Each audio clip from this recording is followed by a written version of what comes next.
And joining me is Eric Mawena Edmeta. Thanks for your time, as well as Della Michelle. Let me first begin with you. What were the highlights of the finance minister's speech? Right, you've mentioned a fair few of them. There were a number of cuts as expected and had been mooted all throughout the weekend. So to start off with, we've heard a lot of talk about cutting salaries for the executive. And so there's a 30% cut in the salaries of ministers and heads of state-owned companies.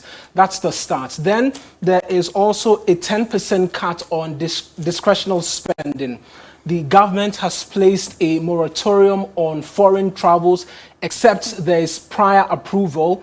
There's a 50% cut on fuel coupons on allocation to the government. And then there's the moratorium as well on the importation of foreign vehicles. On the front of fuel, a subject which has been spoken about for a long time since the recent hike in prices, there's a 1.6% reduction on petrol and 1.4% reduction on diesel. And if you want to calculate by how much pesos or cedis that is, that's just about 15 pesos in terms of reduction that we're seeing. Per liter as we have it now. We're going to run through the details and bullet points at least, so that we know exactly how the Ghanaian is going to be cushioned and how the finance minister intends to have measures put in place to revive the economy. But did the finance minister talk about the e-levy impasse and what the government intends to do going forward? Well, the e-levy is a subject that government appears not to be moving away from. They are still very much strong on the idea of returning to Parliament again. And they have it at the back of their minds that Parliament will rise soon. And so they have to return in earnest to ensure that the legislature passes the e-levy before they rise. Let's take a listen to the finance minister when he touched on that controversial subject. Returning to Parliament for e-levy, it's already there, so we're just going to go and continue with the discussion, and God willing, get it passed. I mean, it is in the parliamentary system. So I pray. Parliament rises on April 4th or 5th, maybe. And so we've got some critical, maybe 14 or 15 days to make it happen. And I think after these town hall meetings and understanding what the Ghanaian people want, we should be able to do that. Finance Minister talking about the passage of the e-levy. What about a review of government's flagship programs? Well, Portia, as you know it, prior to this much anticipated press conference, there had been ideas mooted over whether or not there would be a review of government's flagship programs. In fact, we've had some leading members of the party make suggestions to that. The finance minister did touch on flagship programs, but he was categorical when it came to the free SHS policy. There's been suggestions that there could be a review, but he says that President Akufo-Addo has no intention whatsoever to review the free SHS program, and they are going with it as it is and seeking to improve it. Let's take a listen to him as well speak to that. President Akufo-Addo has absolutely no intention to roll back on any major policy like the free SHS. We see education as the best enabler for sustainable economic growth and transformation and social mobility, and we'll do more to improve on it for it to serve more and better our children.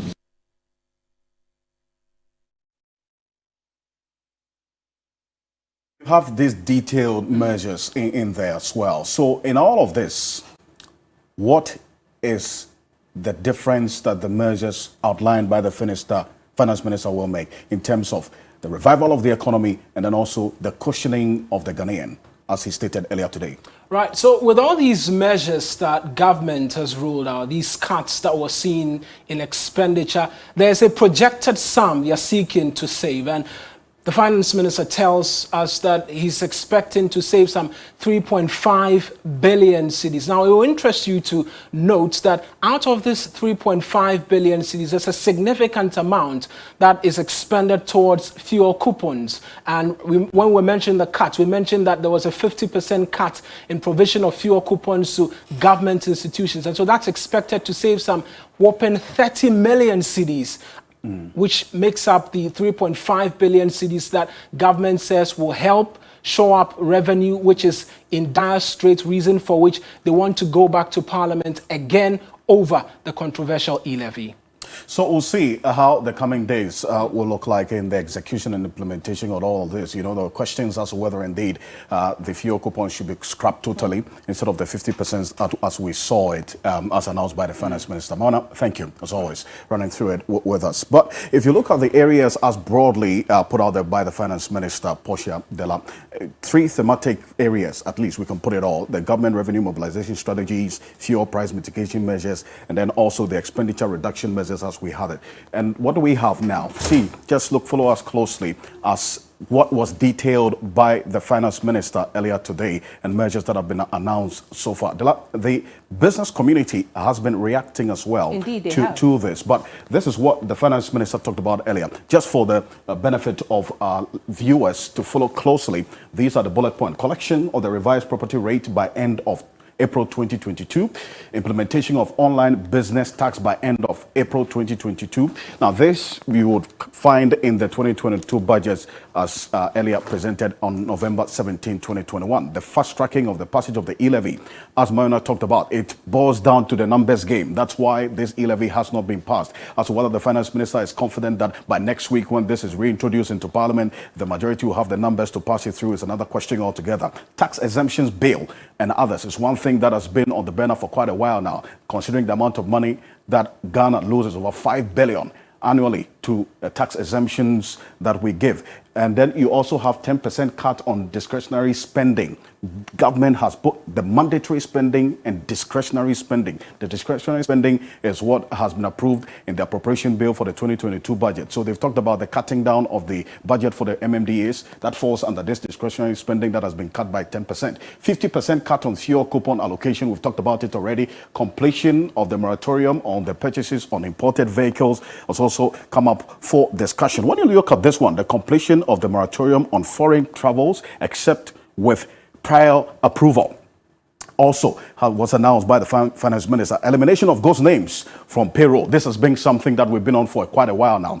As far back as 2021, we just got, according to the Auditor General's report, some 7,000 ghost names were expunged. And as to how it still reoccurs every financial year, it's a question altogether. Questions have been raised as to whether we can have more of an audit, a forensic audit, to know the people who are benefiting from these ghost names. That would also help. 30% pay cut for ministers and CEOs of state-owned enterprises was also announced. And then this, we knew about it earlier, the moratorium on new public sector institutions employment by the end of April 2022 as well. Now, the fuel price mitigation measures that you had Mauna run through earlier. Petrol price is expected to be reduced by 1.6%. This is in percentage points, but if you look at it, breaking it down, boss margin is going down just by 2 pesos.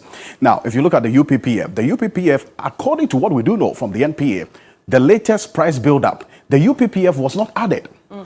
It's been excluded over the last 1 year or so, and that you can find on the NPA's website. The 9 pesos UPPF is not in the current price build-up. There are 12 margins and levies in the price build-up. The UPPF is not there. Fuel market margin you'll find there has been reduced by 1 peso. The primary distribution margin as well has been reduced by 3 pesos. Questions now have been asked whether this 15 pesos per liter, and cumulatively, if you're buying a gallon, it's going down by about 60 pesos, whether it's going to make any difference at all with what you and I are buying a liter of petrol or diesel for, considering the amount of taxes and levies in the price build-up, as to whether really this is going to cushion us, you and I, consumers of petroleum products. So this is what at least we do know now from the Finance Ministry and how the way forward will look like. They say they are still in conversations with the oil marketing companies as to whether they will consider reducing the taxes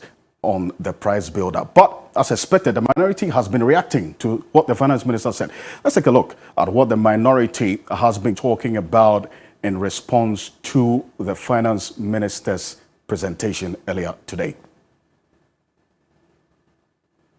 We'll get into that later on, but let's get into the business community now. The business community has been talking about what the finance minister talked about. But Finance Minister Ken Ofori-Atta has announced a raft of measures expected to mitigate current economic hardships being borne by Ghanaians, as well as strategies to control expenditure, as you saw earlier, and improve revenue mobilization.